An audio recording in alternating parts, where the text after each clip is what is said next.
বহু বছর আগের কথা। ধূসর পাহাড়ের কোল ঘেঁষে গড়ে ওঠা এক শান্ত গ্রাম। সেই গ্রামে আব্দুল্লাহ নামে এক বৃদ্ধ বাস করতেন। গ্রামবাসী তাকে ভালোবেসে ডাকত আল্লাহওয়ালা। তার চেহারায় ছিল এক স্বর্গীয় প্রশান্তি আর অভিজ্ঞতার ছাপ। একদিন বিকেলে আব্দুল্লাহ তার বাড়ির আঙিনায় বসে তসবিহ পাঠ করছিলেন। ঠিক তখনই তার নজর পড়ল গ্রামের ৩ যুবকের ওপর, আহমদ, ওমর এবং খালিদ। তারা রাস্তার ধারে বসে বৃথা গল্পগুজব আর হাসাহাসি করে সময় কাটাচ্ছিল।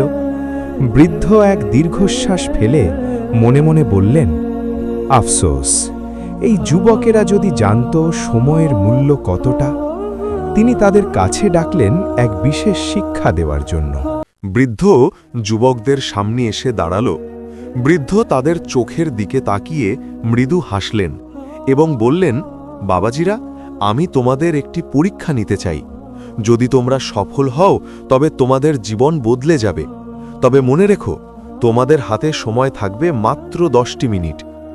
আহমদ কিছুটা অবাক হয়ে জিজ্ঞেস করল, হুজুর, মাত্র 10 মিনিট?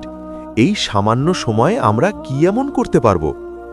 বৃদ্ধ পকেট থেকে 3টি ছোট চামড়ার থলি বের করলেন এবং বললেন, এই থলিগুলোতে কিছু বীজ আর একটি করে নির্দেশনামূলক চিরকুট আছে। চিরকুটের কাজ শেষ করে ঠিক 10 মিনিট পর আমার এই স্টপওয়াচ শূন্য হওয়ার আগে তোমাদের এখানে ফিরে আসতে হবে। মনে রেখো, 1 সেকেন্ড দেরি হলেও পরীক্ষা বাতিল হয়ে যাবে। বৃদ্ধ স্টপওয়াচটি চালু করলেন। টিক টিক শব্দে শুরু হলো সময়ের খেলা। প্রথম যুবক আহমদ তার থলি নিয়ে দৌড়ে বাজারের দিকে গেল।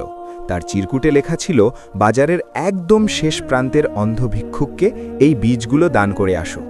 বাজারে পৌঁছে সে দেখল মানুষের উপচে পড়া ভিড়, চারদিকে কোলাহল আর মানুষের ধাক্কাধাক্কি। আহমদ অস্থির হয়ে পড়ল। তার মনে হতে লাগল, ভিড় ঠেলে শেষ প্রান্তে যেতে যেতেই হয়তো সময় ফুরিয়ে যাবে। সে বারবার ঘড়ি দেখতে লাগল। ঘড়ির কাঁটার শব্দ তার বুকে হাতুড়ির মতো বাজছিল। একসময় সে ঘাবড়ে গেল এবং ভিড়ের মধ্যে পথ হারিয়ে হতভম্ব হয়ে দাঁড়িয়ে থাকল। তার সময় এভাবেই নষ্ট হয়ে গেল। তৃতীয় যুবক খালিদ, তার চিরকুটে লেখা ছিল, মসজিদের আঙিনায় এই বীজগুলো বপন করো এবং আল্লাহর কাছে সাহায্য চাও। খালিদ জানত হাতে সময় খুবই কম। সে এক মুহূর্ত নষ্ট না করে সরাসরি মসজিদের দিকে দৌড় দিল। দৌড়াতে দৌড়াতে সে হাঁপিয়ে উঠছিল, শরীর ঘামে ভিজে যাচ্ছিল, কিন্তু তার মনে ছিল কেবল এক লক্ষ্য। সে মসজিদে পৌঁছে দ্রুত মাটি খুঁড়ে প্রতিটি বীজ অত্যন্ত যত্নের সাথে রোপণ করল।